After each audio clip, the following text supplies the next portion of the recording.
Oke, PCOS ya. PCOS itu sebetulnya suatu sindrom. Sindrom itu kumpulan tanda yang akhirnya mengarahkan ke arah suatu kelainan. PCOS itu singkatan dari Polycystic Ovarian Syndrome. Nah, pertanyaannya apa tuh PCOS? Jadi yang membedakan perempuan dan laki-laki itu setiap perempuan tuh ada namanya indung telur. Nah, indung telur ini yang setiap bulan menghasilkan sel telur. Yang jika dia berkembang dari ukuran kecil, besar, dan matang, ketika pecah namanya fase subur ya, masa pembuahan, dan akhirnya ketemulah si sperma, jadilah telur yang dibawahi dan akhirnya jadilah kehamilan. Nah, pada pasien dengan PCOS tadi, ada gangguan hormonal yang menyebabkan si telur tadi menjadi sulit untuk membesar dan matang. Makanya biasanya pada pasien yang belum menikah, itu gejalanya biasanya keluhannya gangguan mens, bisa telat-telat, agak lama, bisa 2 bulan, 3 bulan, nggak mens gitu, jadi ada gangguan siklus haid. Kalau sudah menikah, karena sudah menikah dan berharap akan hamil, ketika ada gangguan siklus haid, maka masa suburnya susah ditebak. Ketika masa suburnya susah ditebak, maka keluhannya adalah kok saya jadi agak susah nih untuk hamil. Itu kira-kira PCOS.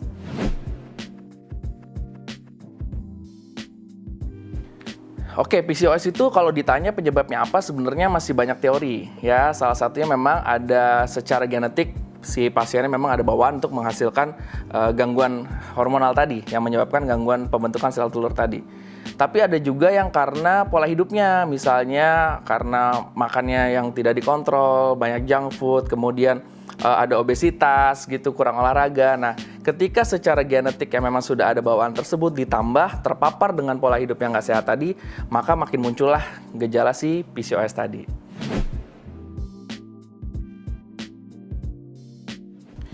Ya, faktor risiko tadi ya, kalau ditanya faktor risiko itu adalah sesuatu yang jika ada menyebabkan si PCOS-nya menjadi atau penyakitnya menjadi muncul.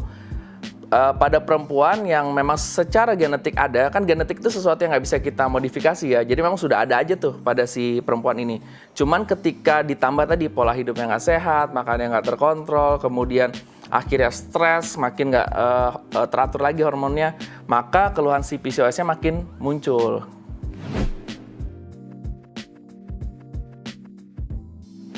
Makanya ya kayak sekarang lah misalnya udah memang si pasiennya mas diperiksa nih dari USG-nya, ternyata indung telurnya ada tampilan telur yang kecil-kecil gitu, yang nggak mateng tadi. Kita bisa lihat si indung telur cuma dari USG, yang nggak bisa dilihat dari luar, dari non USG. Nah, ketika di USG ternyata ada itu, terus makannya junk food, terus jadinya makannya berlebihan, berat badannya bertambah signifikan, obesitas, nggak olahraga, pola hidup yang nggak sehat itu yang secara keseluruhan bisa membuat si PCOS-nya menjadi potensial muncul gitu.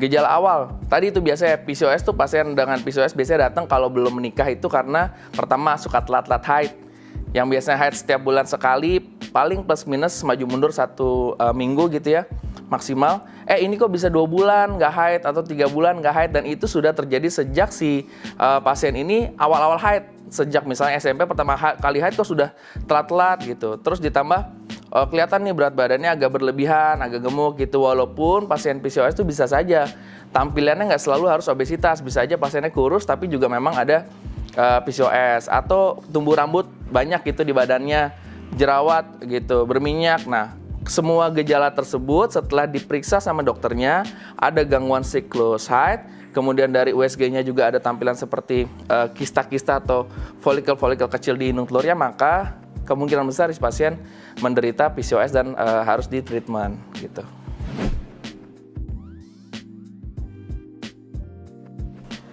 Ya, pertanyaannya kalau udah PCOS bisa hamil apa enggak? Jawabannya bisa dong. Jadi PCOS itu kan problemnya adalah yang tadi saya cerita. Kalau pasiennya sudah menikah, maka biasanya datang dengan keluhan gangguan siklus haid. Nah, kalau gangguan siklus haid, maka masa suburnya kan sudah ditebak tuh. Nah, treatmentnya kita atur tuh siklus haidnya supaya teratur, supaya ketika mensnya sudah teratur, masa suburnya bisa kita tebak, dan disitulah kita harapkan berhubungan dan terjadilah kehamilan.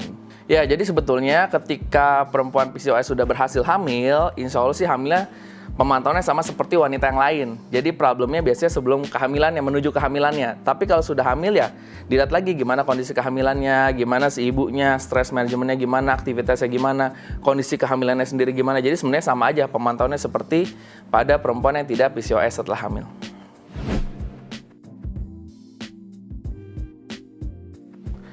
Ya, jadi kalau ditanya gimana kita mencegah, pertama, kalau memang secara genetik kan genetik tadi yang saya bilang tuh sesuatu faktor yang kita nggak bisa rubah, nggak bisa kita modifikasi, berarti memang dia ada aja gitu. Tapi target kita adalah mencegah supaya si PCOS ini nggak bikin bergejala. Gejalanya tadi tuh menjadi mens yang nggak teratur gitu ya. Caranya gimana ya? First line-nya adalah kita ubah pola hidup. Pola hidup sehat, olahraga, kemudian makan sehat gitu, stres manajemennya harus baik gitu. Nah, dengan semua itu diharapkan potensi si keluhan atau gejala PCOS-nya muncul menjadi kita redam, sehingga mudah-mudahan sih mensnya bisa teratur walaupun belum sampai dengan di treatment obat-obatan.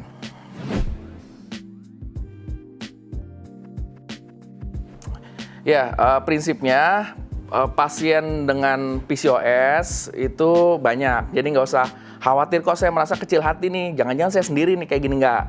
Pasien dengan PCOS datang biasanya dengan keluhan tadi, gangguan siklus haid, setelah datang didiagnosis dengan PCOS. Nggak usah khawatir, nggak usah takut, datang ke dokter supaya pertama bisa didiagnosis. Ketika sudah didiagnosis, insya Allah ada jalannya untuk ditreatment sesuai dengan kebutuhan target treatmentnya.